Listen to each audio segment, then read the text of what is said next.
The EVRA trial was conducted for a couple of reasons. One was that a large number of patients are not actually being referred either from wound care centres or from their GPs to secondary care for evaluation of their venous disease in their legs. This group of patients costs the NHS anything up to 2% of the national healthcare budget. There were also very lukewarm guidelines. If you look at the American guidelines, you will see that there is a level 2C recommendation by the American Venous Forum and the Society of Vascular Surgery that these patients should have early intervention to improve their healing rates.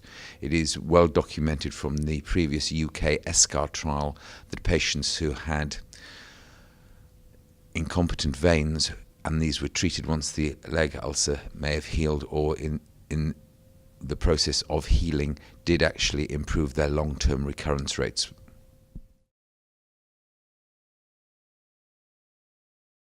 The exclusion criteria were those that were standard of any such group being analysed. They had not to have had significant arterial disease, and this was confirmed by having an ABPI of greater than 8, and they all had to be suitable, one for either endovenous intervention or be able to comply with wearing compression, and that could be compression bandaging or compression hosiery.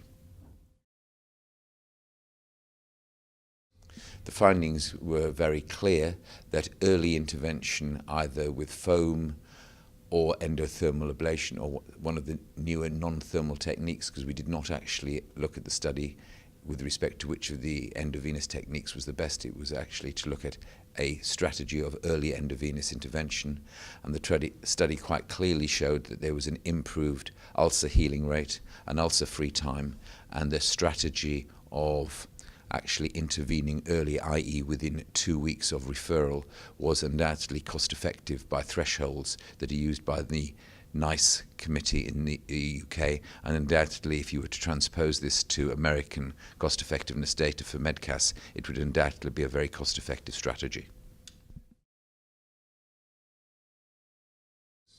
EVRA should undoubtedly impact clinical practice by changing guidelines, and those guideline recommendations now will have level 1 evidence. The hope is that either district nurses, family doctors, or people in wound care centres will refer people early for assessment of their venous anatomy and venous incompetence, so that if these patients are suitable for venous ablation, they will have it really done within 2 weeks of presentation, and this will have the impact of improving the quality of life, the leg healing, and is undoubtedly, as I said previously, a cost-effective strategy.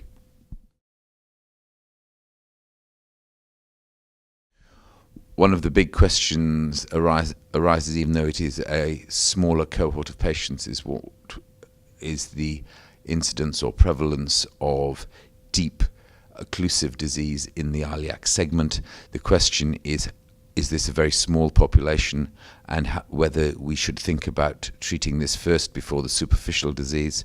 However, if you look at the global numbers and the results from this study, it would suggest that probably you would have a strategy of treating the superficial veins first and then going on to treat the deep veins. But this is certainly an area that needs further evaluation.